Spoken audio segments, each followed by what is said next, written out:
Election integrity is always on the minds of every American. It's actually so destructive to our constitutional republic that at the end of the day, after election day, half of the electorate isn't confident in the results of that election, one way or the other. And it's been this way for quite some time. How do we fix that once and for all? President Trump has been trying to focus on this. He's made a lot of statements recently. What's legal? What's constitutional? What's effective? What will actually fix the problem? Let's go to the expert. He is J. Christian Adams. He's the president of the Public Interest Legal Foundation. He used to work in the Justice Department on these issues, and he's been fighting the good fight daily there at Public Interest Legal Foundation for many years now. Mr. Adams, thanks for joining us, sir. Thanks, Larry. Hi.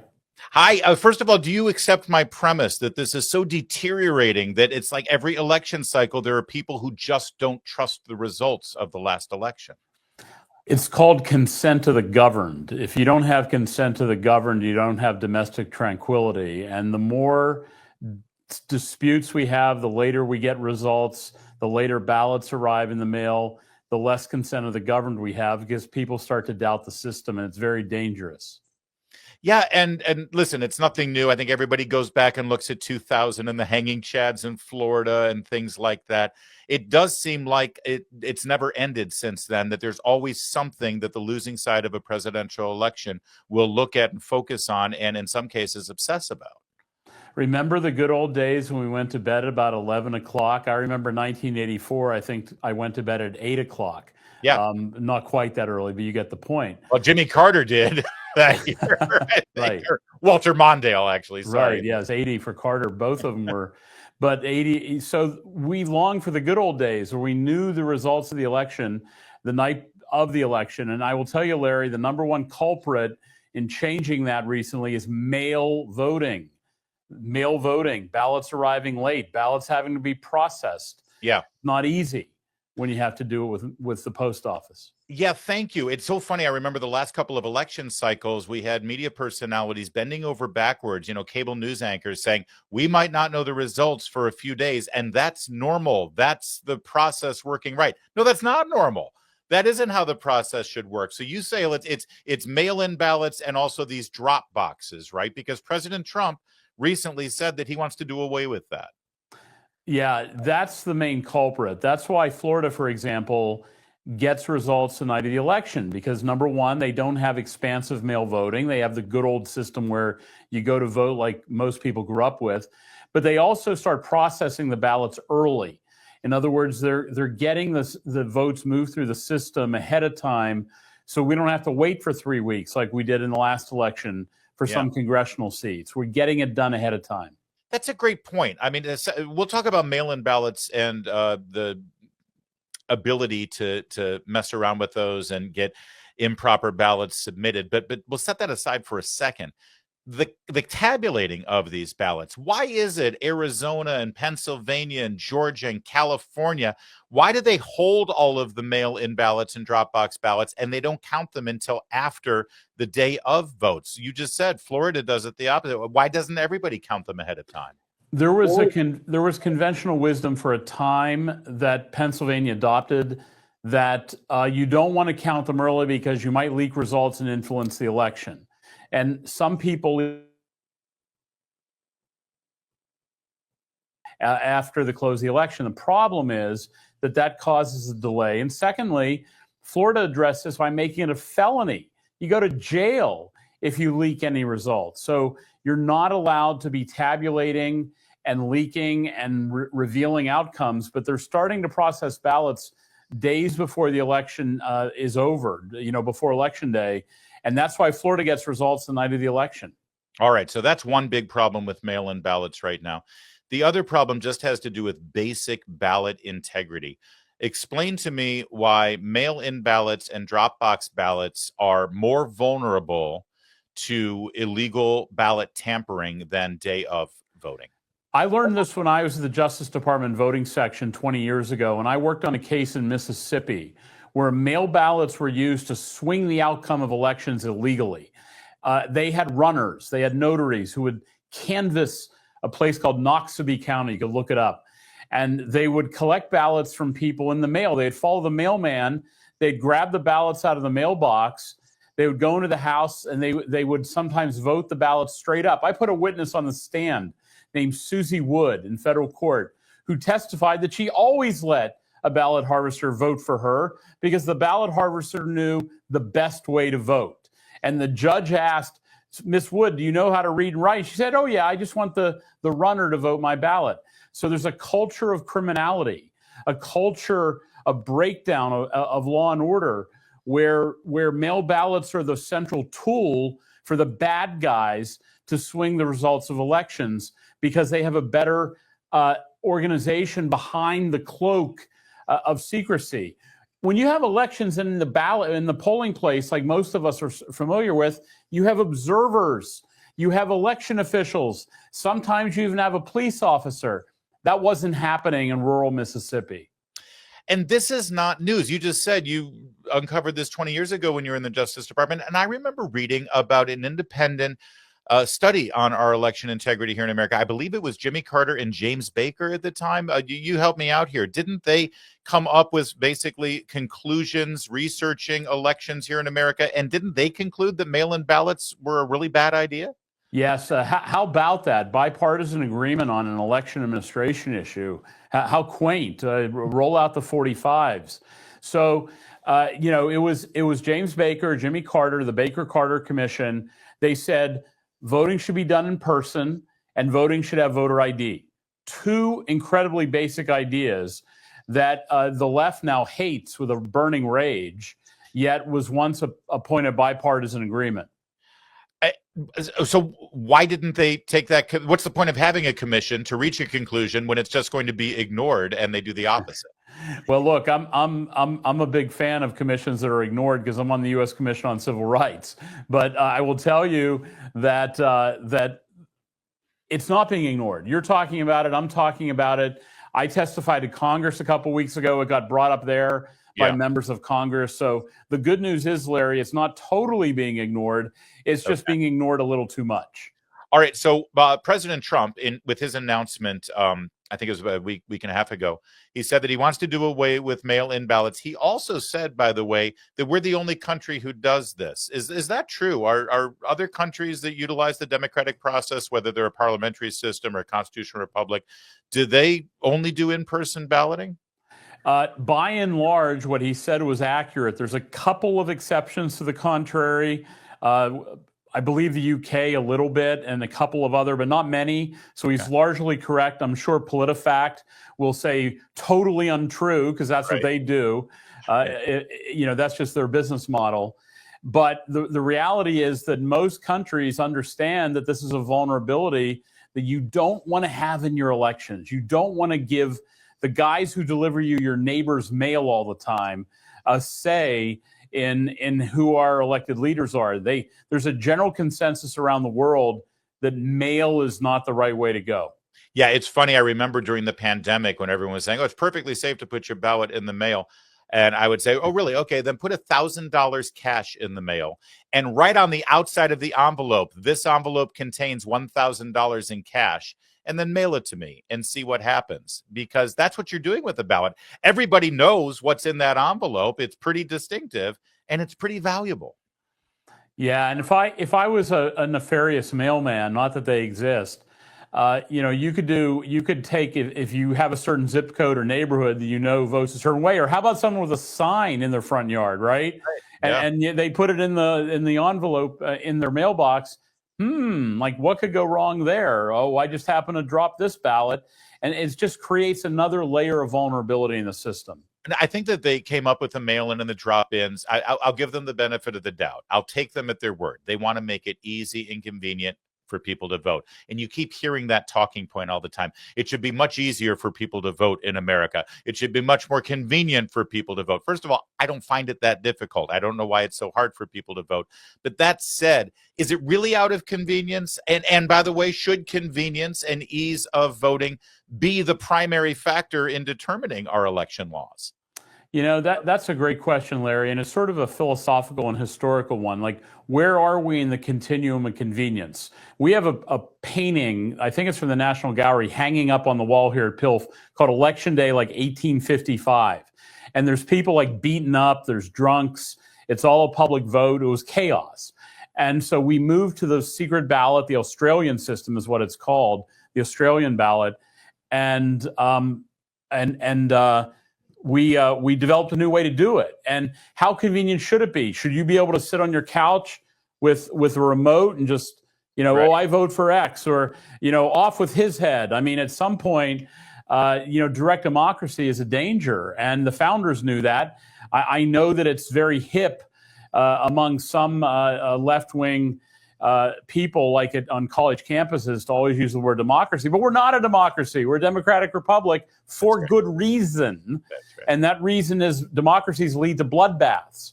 And so how much democracy is enough democracy? That's a question the legislative branches really need to decide, not judges, not the Brennan Center for Justice. It is interesting, though, J. Christian Adams, that in the last couple of decades, we spent a lot of money and spilled a lot of American blood bringing democracy to a couple of countries that didn't have any experience with it. And when they had their first elections, and it was a great moment that the people of Afghanistan and Iraq finally got to have their voices heard in a free and fair election, they didn't use mail-in ballots, did they? One of my dear friends from DOJ, Christy McCormick, who's now on the Election Assistance Commission, when you said that, Larry, I imagine the pictures I saw of her flying around Iraq in a helicopter. Things were so bad at the DOJ voting section, Christy wanted to go to Afghanistan and Iraq. And so she was flying around setting up their elections. And she deserves a lot of credit for that. And you're right, the story she tells of the first time people got to vote in a real election was really a profound moment for a lot of people. Yeah, and they used the purple finger to make sure that people didn't vote twice. I'd be fine going back to that. I think it would be cool to have purple finger. They should be right. That's a great. Instead of this silly "I voted" sticker, let's have purple thumbs. Yeah, I mean, it should be red, white, and blue. To be fair, we're American. To hell with the purple. All right. So the big question on this issue, and then we'll turn to one other topic. The president says he wants to do this. He wants to do away with mail-in ballots and drop box ballots. That means by presidential action or at the federal level. J. Christian Adams, can that be done at the federal level? Should that be done at the federal level? Okay, let's pick up the can first. There's a couple things that can happen. Number one, there's a lot of money that goes to states out of the Help America Vote Act fund through the EAC. I know a bunch of Washington acronyms, but these are federal agencies, federal dollars. Millions of dollars went to states to set up mail voting in 2020 in the pandemic. How about millions of dollars being given out only if you don't have mail voting? Make the conditions flip the other direction. That's one thing that can be done. The other thing, Larry, is the Fifth Circuit Court of Appeals, the federal court, has said that it is illegal to accept ballots late after the election. In other words, they have to be coming in by election day.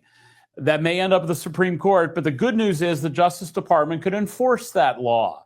And so there's a lot of states that let mail come in late. So that's the can question. Can something be done? I just gave you two ideas. But then there's the question of should, because we've had these conversations over the years, and you're very resistant to the idea of the federal government dictating how states conduct these elections. We're in a rare moment in August of 2025 when sane people are in charge of the federal government. Normally, that isn't the case. Normally, it's bureaucrats, many of whom have been fired. Normally, it's political appointees who went to Harvard who are destroying the country. And often it's left-wing politicians who are in charge. That has been my experience in my life, with very few exceptions, this day being one of them. Yeah. I am nervous about the day when the federal bureaucrats return to power, where the status quo that we're familiar with reemerges. And I know what crazy ideas they will come up with if federal authority is that clear. I like it better the way the founders wrote the Constitution. The founders in 1787 recognized the threat of centralized control, recognized the inherent broken nature of man, and said, we want to decentralize power. We want to give the states authority to run their own elections. And that's why they put it in the Constitution, that the states have the power to set the times, the places, and the manners of holding elections. And by the way, the last time we had a major piece of federal legislation dictating how states conduct elections, it was, I believe, the motor voter bill that allowed people to register to vote at their local DMV. And well, that I think you've expressed in the past was a disaster. Largely so. Yeah. All right, let's move on. As you just mentioned, we're a constitutional republic. We're not a direct democracy. Thank God and the founders for that. Redistricting and the census that we take every decade is a big part of how that constitutional republic works. Let's first take up the census. Do you believe that it is the constitutional requirement right now that all persons, whether legally in the country or not, whether citizens or not, shall be counted in a census for representation in Congress? Yeah, this is to figure out how many seats each state gets. And that is a different question than how do we divide up the state internally when we draw the districts. So the first question is the apportionment. Mm-hmm. And that's how many people are in Texas, how many are in California, how many are in Utah. And a lot of very conservative scholars who I respect say that you have to count everybody, that that's not an option because it's constitutional. It doesn't say all citizens, it says all persons. Correct. And so, you know, that's a tough call, but that's what people I respect, and I think most of your people hearing us would respect these particular scholars. So let me just explore it a little further. And I know you're not a constitutional expert here, but just in terms of the mechanics of it, are there any provisions like for how long? Let's say somebody's traveling into the country and living here for a summer, right? And they're here for 3 months. Do they get counted in the census? Yeah, anybody who's supposed to fill out a census form would get counted. And that's, you know, the census is a crazy, wild snapshot. Even though it's crazy and wild, it's still a snapshot. And you have to have a time demarcation. And look, I know some people don't like the outcome of this. Like, how dare the non-citizens get in? I get it. But we're stuck with this relatively well-accepted constitutional jurisprudence that you do the snapshot of everybody who's here.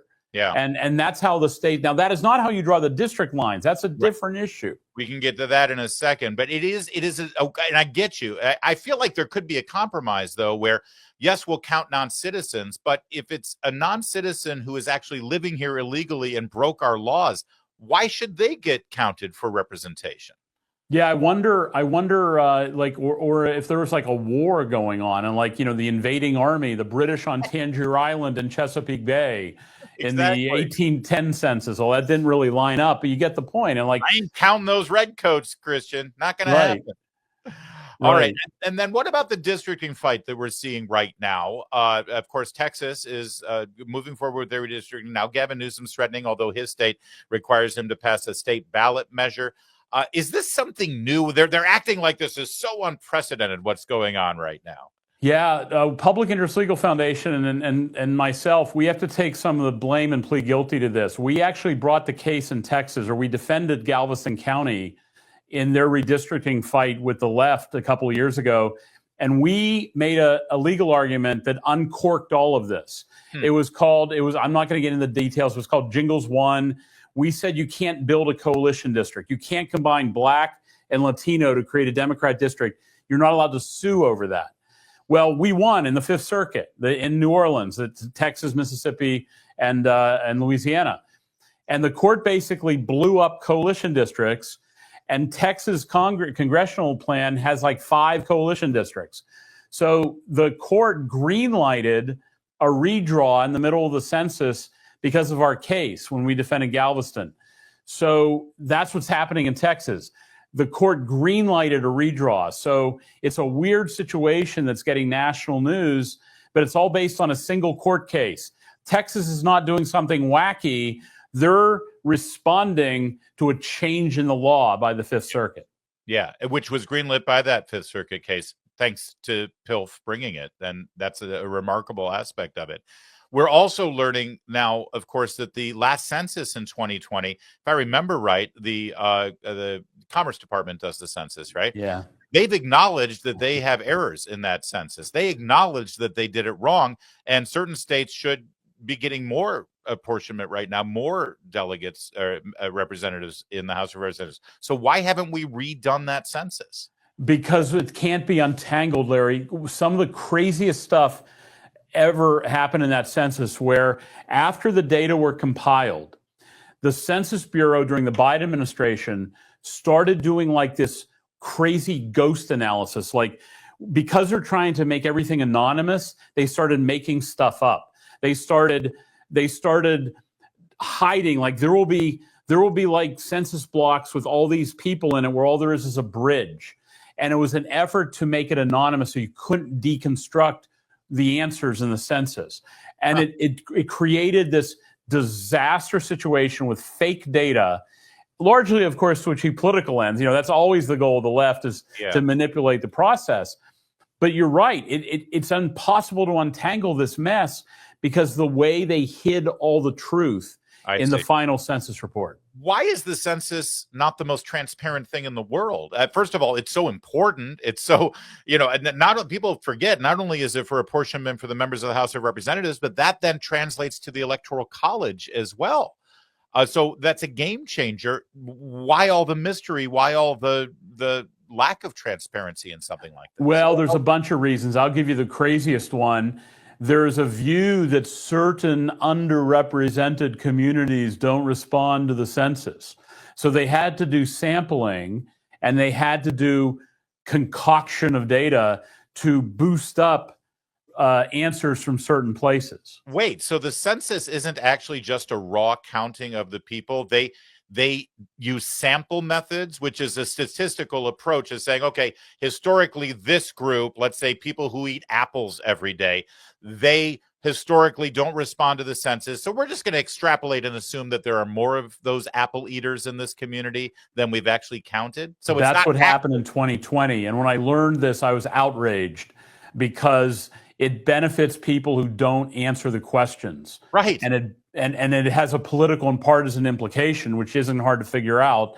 Anybody hearing us knows what it does. Yeah. And so this is what happened in 2020 that had never happened before. And it's an underreported story. You could get some very good people on your show who know the ins and outs of this scam that took place in the 2020 census. Well, we'll try to do that. But in the meantime, the president has called for a new census. Is that feasible? Yeah, well, I mean, you'd have to fund it, of course, and you'd have to manpower it. States, by the way, Larry, can do their own census. Massachusetts does. And they actually have a citizenship question on their census, unlike the federal census. So there's a lot of options. Wait a minute. Liberal Democrat Elizabeth Warren, bastion of progressive ideology and woke politics, they ask a citizenship question on their census? Correct. And PILF got a bunch of the data from it, and that's how we found a bunch of non-citizens who were registered to vote in Massachusetts. Amazing. All right. And that leads us to our final question that I want to ask you, the final topic, and that has to do with voter rolls. You just said you found a bunch of non-citizens on the voter rolls. I talked about motor voter.